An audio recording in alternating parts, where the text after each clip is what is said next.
You got the call. Welcome to the big leagues, kid.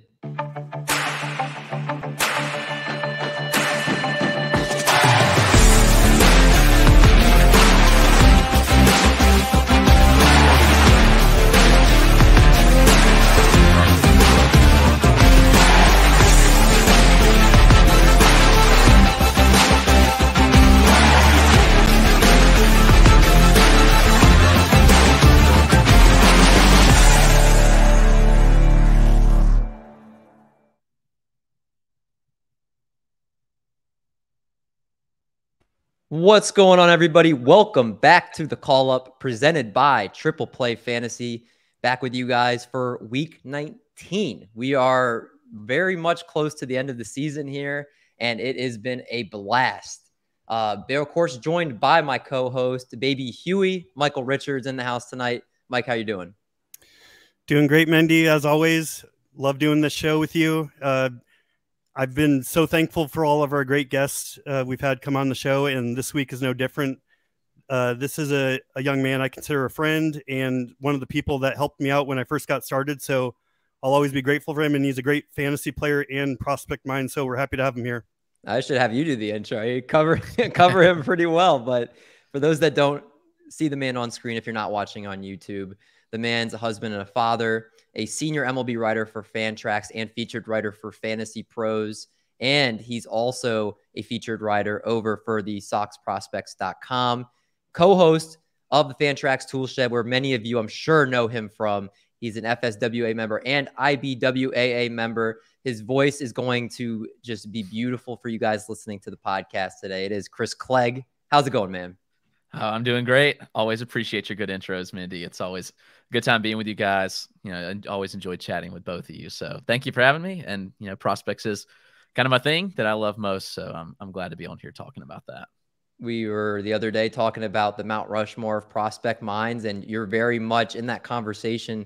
The Mount, it could be the George Washington, the Abe Lincoln, or whoever's on I forget who's on the Mount Rushmore. Yeah, I don't even know. But we got to talk about Fantrax Toolshed for a second here. It's one of the most listened to prospect podcasts out there. You and Eric Cross both host that. First, I got to ask you guys, what is your favorite part about doing the show? Your favorite interview you've done? And where can they find their Patreon, your guys' Patreon? Oh, man.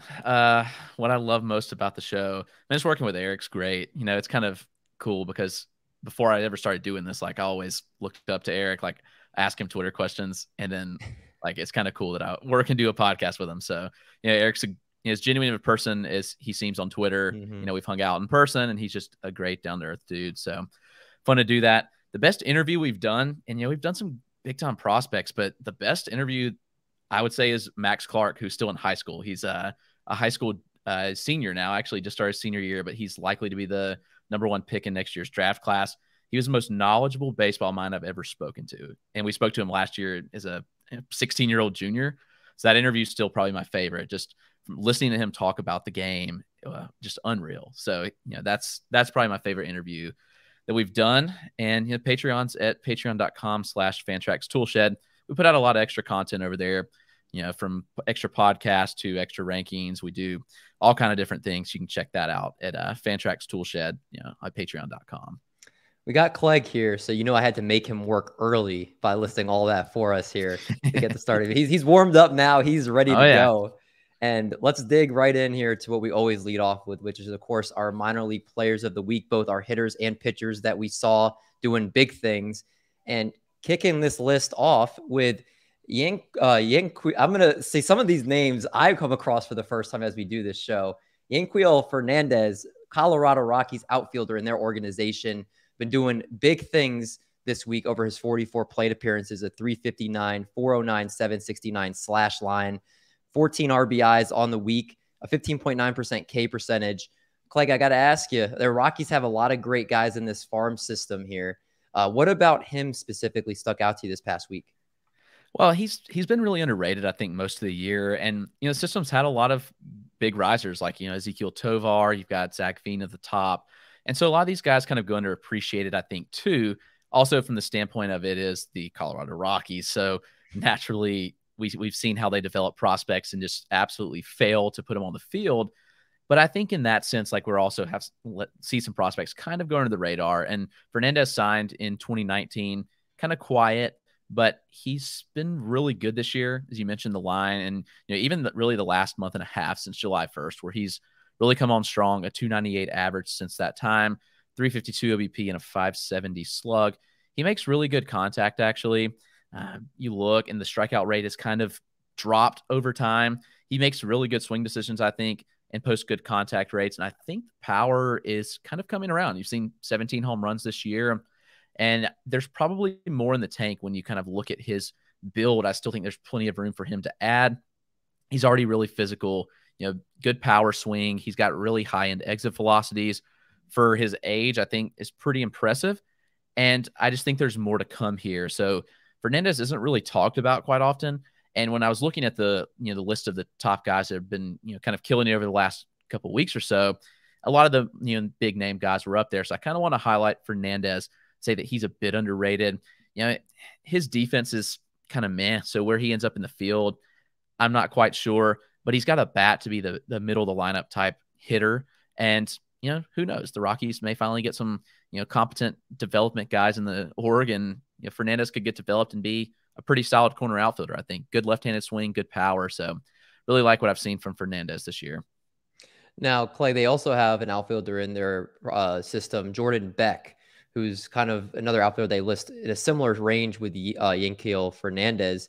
Do you like Fernandez over Beck, or are you kind of in the middle about that? I'm still kind of, I want to wait and see approach on Beck, obviously just drafted, but I did like him coming out of the draft, really good profile here.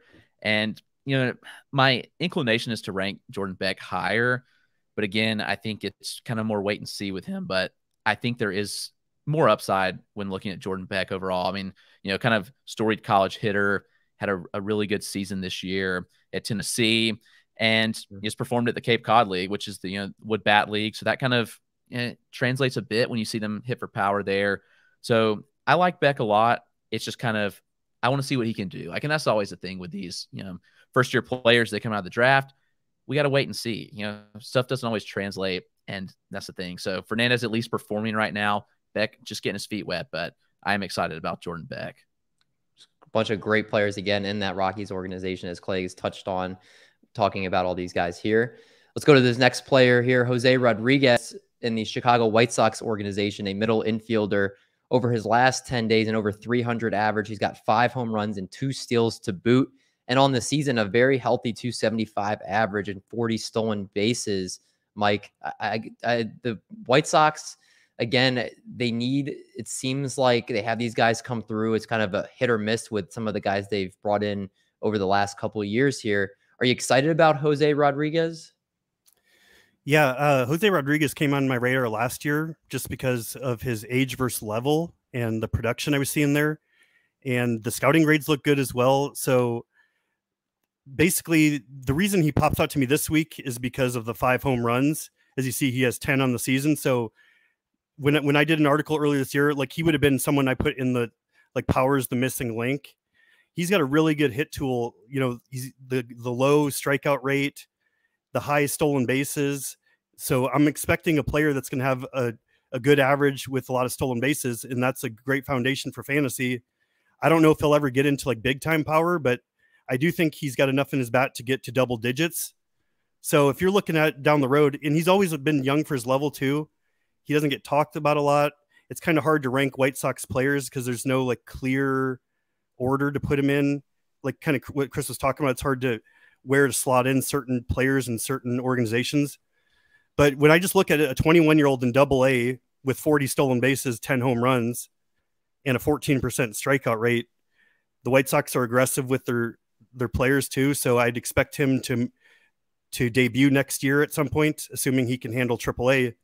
And this is just a player that doesn't cost a lot. I think he might be a little bit underrated. So just a nice guy to target right now in Dynasty.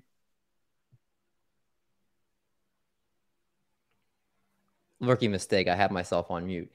I said, Mike, you did exactly what you hate doing, and you predicted a timeline for a prospect. And behind closed doors, Mike ranted to me this morning how much he hates it because we did just last week talk about Brett Beatty and how both Mike and the Welsh both thought there was no chance he was going to get called up this season. But we saw the Mets, after 6 games in AAA, call him right up, hit a home run in his first game. But you never know what that's going to do to a prospect long term when you don't give him the ample time to develop. So I just think it's interesting just seeing the examples of different timelines, different players, and how different teams are bringing these guys along here. But again, that name is Jose Rodriguez in the Chicago White Sox organization. This next player, I don't know how much value he has long-term, but he needed to be brought up for a specific reason. This man completed the home run cycle in Double-A. This man, that means he hit a solo home run, a double, or a 2-run home run, a 3-run home run, and a grand slam. I don't know if either of you guys ever remember seeing that. I couldn't find if it had ever been done before, but it was an absolutely insane game. 4 home runs, 11 RBIs, and looking on the season, 18 home runs in Double-A, which is nice, but he's got a 31.3% K percentage this season. 249 ISO is good, but I don't know about him as a prospect that's worth, in dynasty leagues looking at. The power seems legit, but again, if you're watching on YouTube, a 238 average, 325 OBP, 4887 slug, 0 stolen bases. I mean, you guys can correct me if I'm wrong, but maybe the appeal for him for a long-term value is not there.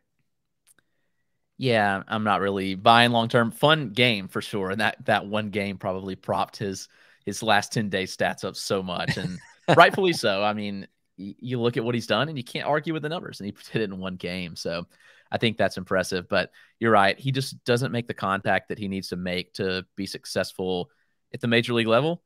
Massive power. Again, as you see, 4 home runs in the home run cycle, which I've never heard of happening, but 4 home runs is rare enough in a game, but to do, solo 2-run shot, 3-run shot in a grand slam, pretty impressive. But yeah, once again, I don't know. I just don't really see him ever making any noise at the big league level, but definitely a fun name to talk about with what happened. That's right. And what we do sometimes is some of these names we bring up on the initial part of the rundown, some of them have that great long-term value, but other times we just have to highlight guys in the minor leagues that are doing big things. And if you have a 4 home run game, you deserve to be talked about. So that's, again, Chandler Redmond for the St. Louis Cardinals. Let's talk about the pitching side of things here. And let's start off with Brandon Pfaadt of the Arizona Diamondbacks in their organization. Over the last 10 days, 13 innings, 4 earned runs, 17 strikeouts, a 2.77 ERA. And on the season, he's looked okay. He's been decent. 124.1 innings pitched, but 166 strikeouts with that 4.20 ERA. And it's held up by his 4.29 FIP. Chris, the Arizona Diamondbacks have so many hitters that are studs coming up through this system. Obviously, we saw Drew Jones drafted, Jordan Lawler's there. So many great guys. Obviously, Alek Thomas on the big league roster now, and of course, Corbin Carroll.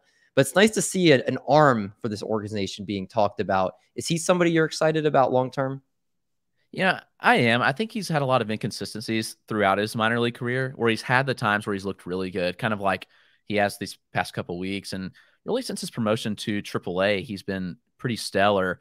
Now, what he brings to the table is a pretty good arsenal of pitches. The fastball and the slider are both really good, in my opinion. Fastball gets up to 97. He sits in the mid-90 range, gets pretty high spin rates on it. So I definitely like what I've seen from his fastball. He's a bigger frame, too. He gets good extension. Really pounds the zone. He mixes in that slider. The curveball is probably his worst offering, I'd say, but then he mixes in a solid changeup as well. So I really like the mix of pitches here, and I do think he's a little bit underrated just because people look at the surface numbers and they see, not great. I mean, last year in Double-A, he had a 4.59 ERA. Not that great. This year in Double-A, 4.53 ERA over 105 innings. But I think that kind of discounts like what he's capable of.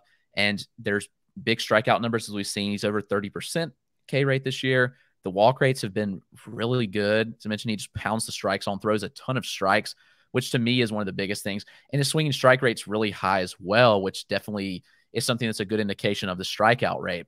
And overall, I think that Brandon Pfaadt's just a little underrated. And with everything that he brings to the table, I wouldn't be surprised if he makes it to the big league soon. But really, I mean, they don't really have anybody else running out in this, in the rotation there in Arizona. So he's capable of making some noise. And I think that he's one that could really surprise some people because the good command control here and the good arsenal as well. So, you know, again, there's ups and downs with him, but I think the good really makes him, you know, worthy. I think he's a top 100 prospect personally that's not valued as such. Since the Diamondbacks are lacking so many good arms in their rotation, Clegg, is he somebody that you think maybe in September the Diamondbacks could give a shot to be called up just to maybe even just as a piece in the bullpen for a couple innings? Or do you think he's completely off until next year? Well, I mean, they could, but they don't really have any real incentive to start his service clock. And if he was on a contending team, then maybe I could see him coming up and get a shot. But I just don't see them, you know, really pressing him and starting his service clock. Like, let him log AAA innings the rest of the year. He just has 19 above AA. And so I think he probably sticks in AAA the rest of the year, starts next year in AAA, and then gets a shot early next season. All right. The Diamondbacks are going to be a fun team to watch next year. That's for sure. Team that's fun to watch now, the Los Angeles Dodgers, and their top pitching prospect, Bobby Miller, right-handed pitcher for their organization in AA right now. Last 10 days, 13.1 innings pitched, 3 earned runs, 20 strikeouts, a 2.03 ERA. On the season in AA, he's got 19 games, 91 innings pitched, 117 strikeouts. Mike, he's somebody that has been floated around potentially coming up. I mean, we've seen injuries to the rotation. We've also maybe seen him, since he can throw his fastball and get it close to triple digits, somebody that maybe the Dodgers could use as a high leverage arm in the bullpen, maybe in September or the playoffs. Is Bobby Miller the real deal for you?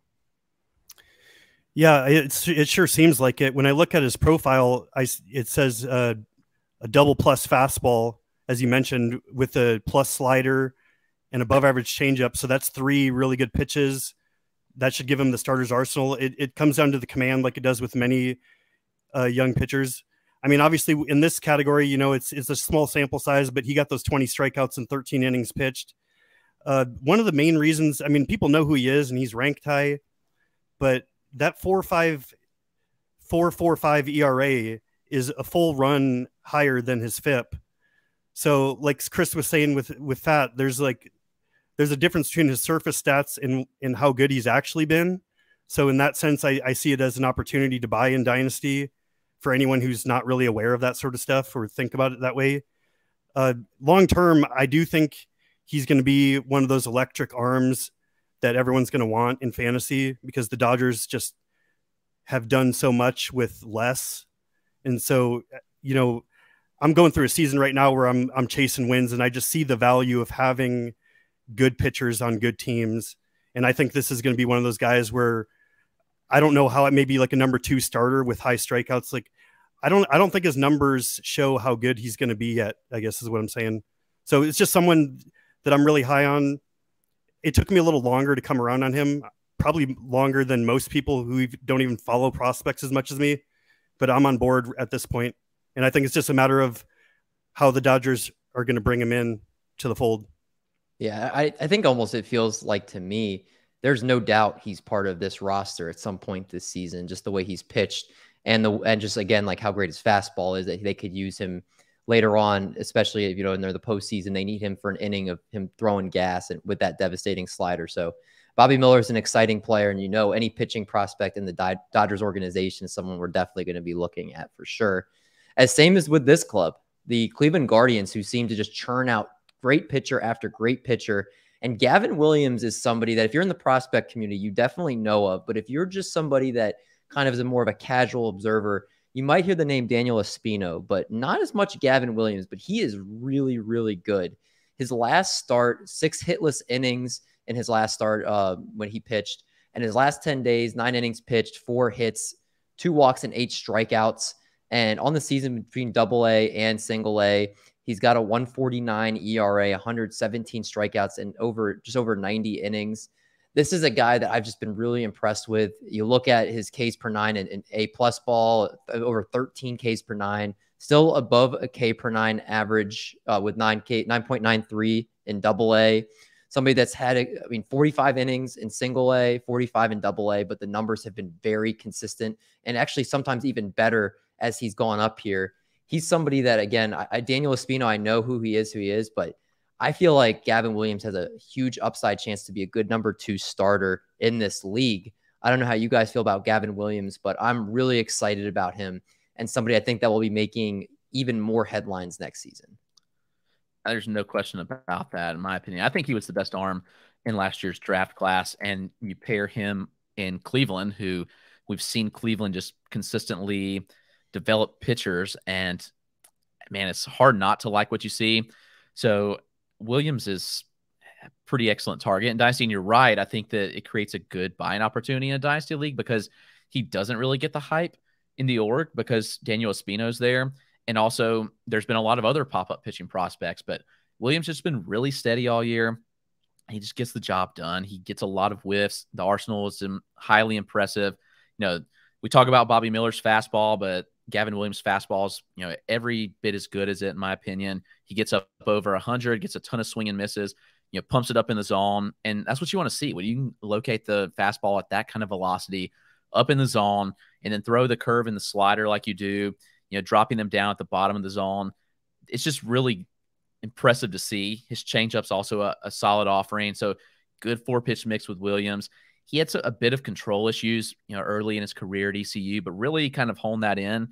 And I think that he's at least average, if not better, from a control command standpoint. So, you know, big bodied pitcher at 6'6", 240, all the things you like to see, repeats the delivery really well. So his numbers have just kind of backed up everything that I've kind of thought about him. So I agree. I think Gavin Williams is right there with Espino, with Ricky Tiedemann, all these other pitching prospects that everybody gets hyped on, but he just doesn't get talked about as much. And Clegg touched on it. If you're in a dynasty league and he's somebody that you think most people don't know how good he is yet, kind of somebody like we talked about before, Kyle Harrison, who has really started to make headlines. And when we started talking about him, if you guys have been listening way back to when we started this show, he was still in single A and not quite as talked about yet. This is the same thing with Gavin Williams. He's going to be mentioned in those types of guys like Clegg just mentioned. So you got to get on these guys early before it's too late. Let's talk about some notable promotions since our last show, guys that have been called up to the big leagues. Vaughn Grissom to Atlanta Braves. I'm going to ask Clegg about that in a second. Brett Beatty to the New York Mets, home run in his first career at bat. Shea Langoliers, catcher for the Oakland Athletics. Oswaldo Cabrera, infielder for the Yankees. Kerry Carpenter for the Detroit Tigers. And Xavion Curry for the Cleveland Guardians. Clegg, I'm going to keep this short and sweet. Let's talk about Vaughn Grissom for a minute. You're an Atlanta Braves fan, for those that don't know. Is Vaughn Grissom the real deal, or are people going to that spent a ton of fab for him going to see him come crashing to earth at some point? Well, the only way I think he comes crashing to earth is he just doesn't have a spot to play when Ozzie Albies comes back. But right now it looks like Albies won't be back till mid-September. And if Grissom keeps hitting, then he's going to stay in the lineup. Yeah, I've seen him a good bit as a prospect. Saw him last year, and then he even started this year in Rome. So I saw him a good bit as Rome's in the same league as Greenville, so see them quite often. And he's interesting because he's got such a good baseball body, like just absolutely built, but there's still room for growth, which is kind of crazy, where he's still got room where he can add that strength, add that muscle, and really get to more power. And I think we saw that this year as the power really started coming around, where, you know, last season he hit just 7 home runs. This year he hit 11 in high A, and then in the short stint in double A, he hit 3. We've already seen him hit 2 in the majors. You know, good contact skills, good power, good speed as well. He's got good instincts on the base paths. He's, you know, kind of interesting in the field. I don't know if he profiles as a shortstop long-term. Obviously, he's been playing second base right now, but you know, I don't know where he sticks. It's kind of interesting because he can play all those spots. And I'm kind of wondering if he plays well enough if the Braves just let Dansby walk and he's kind of the shortstop moving forward. But no, I don't really see a huge regression. It depends on the expectations, I guess, that you have. Like, I think he's going to provide good power, good speed, not really be elite at anything, but just a pretty well-rounded player in Vaughn Grissom. Clegg, you can correct me if I'm wrong. This is just as an observer. What I've seen like the Braves have done is if they want to pay a guy, they do it early. And if they don't pay him until he basically a contract year, they're okay with letting him go. Is that kind of how the Braves seem to operate? I mean, it's kind of how it seems. You see it with Freddie Freeman last year. And obviously, I think both sides wanted to be back, but just didn't really work out. And with the shortstop class, the way it is, this free agency, I think they're going to let Dansby test the waters. And this is kind of the test. Vaughn Grissom, you know, he's performing. So I wouldn't be surprised if Dansby walked, honestly. I'm with you. Like, I think he's with another team next year, and Vaughn Grissom is going to be someone very interesting to talk about when we do our fantasy drafts next season for those that are not in dynasty leagues. let's talk about our prospect watch. So these are guys might be at lower levels or guys you might not have heard of as the big name guys that we've got our eye on, and not necessarily what they've done this past week, but just someone you should keep in mind for those deep dynasty leagues. Kicking things off with Oscar Colas. He's an outfielder for the Chicago White Sox. Big beefy dude, as you can see in the picture. 318, 382, 531 slash, 17 home runs on the season, a 204 ISO, 139 WRC plus.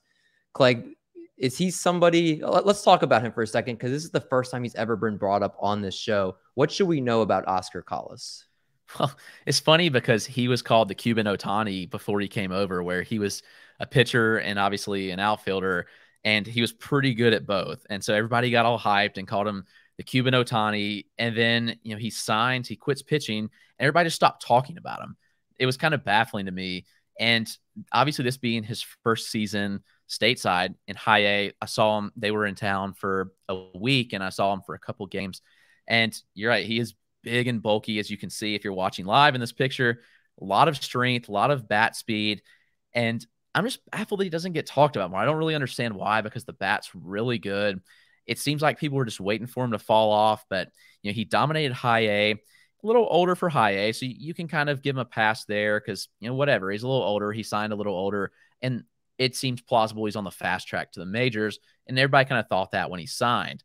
Then he bumps to Double A, and he's proceeded to hit 10 home runs and 106 plate appearances while having a 333 average and a 415 OBP, 677 slug. Just ridiculous stuff that he's doing.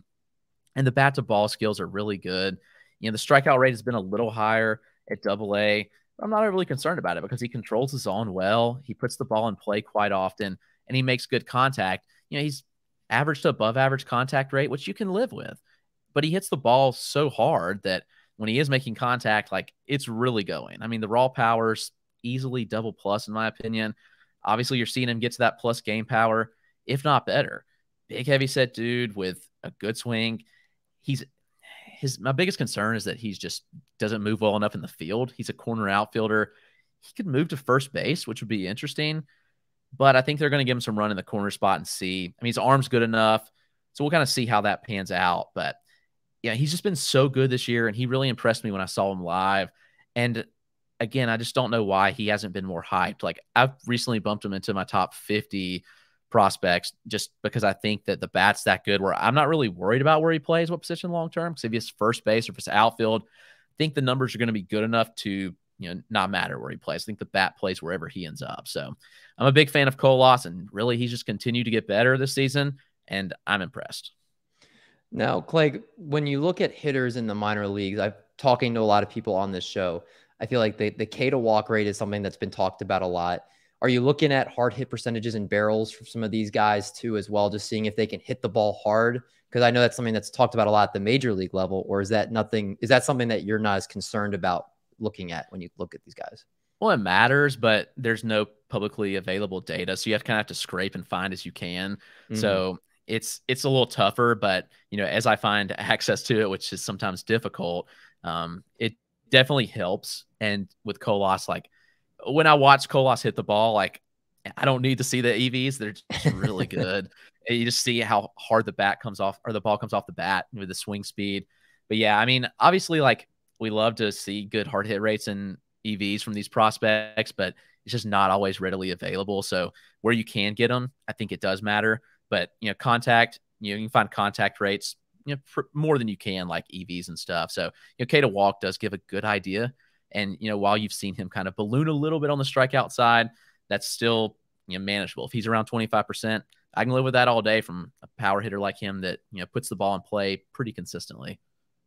All right. And again, that is Mr.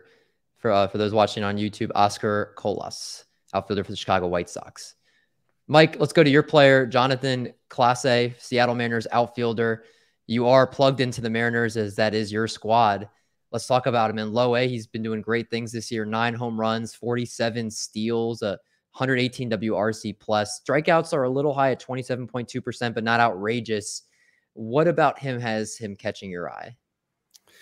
Well, again, just like Jose Rodriguez, this is a kid that I've liked for a couple years now, and I'm starting to see the signs of what I was looking for. But he's got a ridiculous speed. Like Fangraphs has him listed as 80 grade speed. So, but he's also listed at 5'8", 150 pounds, which has been the case the entire time he's been with the Mariners. So I've seen pictures of him. He's gotten a lot bigger. He's probably, I guess, 5'10", 175, 180 pounds, muscular. He's kept his speed. He's starting to get into that power a little bit. The 9 home runs doesn't jump out at you, but a 190 ISO from a relatively small, speedy, leadoff type guy. I'm just really intrigued by him. I don't think we've seen the best of what he's capable of with his power, but I think the speed is going to carry as he moves up the levels. I think he's going to be a major stolen base threat in the major leagues down the road. It's just getting there. He's about a year older than the typical top prospect I'd like to see at low A. Most guys would be 19. He's 20. So I don't think he's going to turn out to be a huge bat. And there is risk that he ends up striking out too much as he moves up the levels. But if he's able to keep this strikeout rate under 30%, maybe even get it down below 25%, and all these other intangibles stick together, I just think you're looking at a very popular, flashy, exciting prospect. All right. Again, that is Jonatan Clase. Again, Seattle Mariners have so many great outfielder prospects. Just keep giving them through the pipeline, and this is another great one there. Let's talk about Orelivis Martinez, who is one of the top prospects in the Toronto Blue Jays organization in Double-A this year. 27 home runs, a 256 ISO. Speed is not necessarily great, but he has a lot of power. Somebody on the season, a 30% strikeout rate, which does need to get better, as well as his 6.3% walk rate. But again, you take a look at that 211 average, we're buying into the power here. He's going to obviously have to fine-tune some things as he makes his way through the Toronto Blue Jays system, but a quick right-handed swing. He's got a lot of strength, 6'1", somebody that I believe, probably from what I've read, it's going to probably be a third baseman because he's not necessarily as athletic as he probably will need to be a major league shortstop. But just again, you're buying into the power. And you saw it this past week, somebody that had a 2 home run game, 2 4 RBI performances. He had 42 extra base hits in 95 games, which were the 5th most in the Eastern League, and led all Toronto players in their system. So there's a lot to like with his hit tool. So I think he's somebody to keep an eye on, especially as the Toronto Blue Jays have a lot of guys that can hit, and he could be the next one here. I'd also like to throw in too, he's 20 years old in Double-A, if you might have said, but I think that can change the perspective of how we look at players. This is a very aggressive assignment for him. If he was in high A right now, I think we'd have a different perspective of him. So I view him in a similar range as a Marco Luciano type of player. So it's just like if you threw Marco Luciano up in Double-A right now, I think you'd see similar type results. So just something to keep in mind for Dynasty. I see this as a buy low opportunity because that slash line doesn't look great. But 27 home runs in Double-A as a 20-year-old is significant. That will definitely play. Let's go to our last segment of the night. Who's next? Who is next for the call? We've got 2 guys for you this week as we're running out of prospects towards the end of the season here. Clegg, let's go to you first. Let's talk about this. We had the same guy. I think great minds think alike here. And Josh Jung, third baseman for the Texas Rangers. He was going to potentially start the year with the Major League club, and then the injury happened that's kept him out pretty much all season. But in 62 plate appearances in AAA so far, he's got 8 home runs, a 503 ISO, 205 WRC plus. He doesn't seem like he's long for AAA before he's going to be called up very soon. Yeah, and I will say I was kind of hoping that I had a inside source that Beatty was going to get the call. I just thought it was going to be on Friday at the end of the Braves series. So I was really hoping that I could talk about that here, but obviously he got called up a little sooner. So Josh Jung was the next guy. And I think that Jung is obviously no one's blocking him. Like the Rangers aren't good. They don't really have anybody blocking him at third base.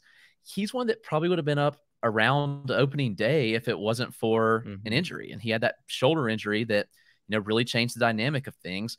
And he missed most of the season. But he doesn't look like somebody that's returning from a shoulder injury. I mean, he started at the complex, just got his feet wet, and he's just been tearing the ball up in AAA.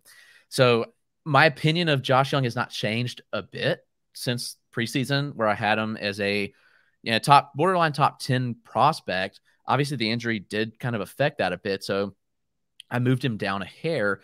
But now that he's healthy and he's still showing those skills that he had before, I'm impressed, and I think that he's back to that level that he was. You know, he's not putting the ball on the ground very often. He has slowly gotten better at that throughout his career. He just really kind of tweaked his swing to launch the ball a little bit better, consistent line drives, good fly balls, and not pop-ups either, just good fly balls that leave the yard. So the power's really coming around, and I wouldn't be surprised to see him up, within the next week or so. I don't know what else he has left to prove. He's proving that he's healthy at AAA, and he's proving that he's ready. And so I'm just really excited to see what Josh Jung can do, even though the Rangers are just kind of meh, and they're kind of like just really just scrapping everything they had going on in their organization, firing their manager, GM, like literally everybody's just, they're cleaning house on. But I'm excited. Hopefully Jung does get the call. I think he's more than worthy of it.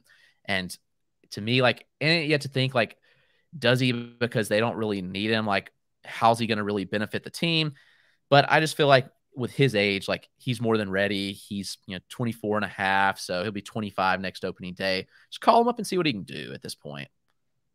Josh Jung is definitely ready, and I would not be shocked by next episode if he is with the Texas Rangers. So if he's a free agent in your league and you need a corner infielder, he's somebody to definitely take a look at in your redraft leagues. Last guy we're talking about tonight, Cade Cavalli, who has had a 3.82 ERA in AAA this year. And I think some people, including myself, you see his name and you've just seen just the lack of success he's had in the limited amount of time that he's had, up in the kind of the higher levels of the big, or I think he's played some in the big leagues, if I'm not mistaken. And he didn't fare too well there. But a 3.82 ERA, and if you look over his last 10 appearances, he's allowed 2 runs or less in his last 6 outings. So he's somebody that seems like he's coming on at the right time here. And the Nationals really need the pitching, Mike. Yeah, absolutely. You said a lot of it there. The Nationals are not really in contention. This is their top pitching prospect. I feel like people are being a little hard on him.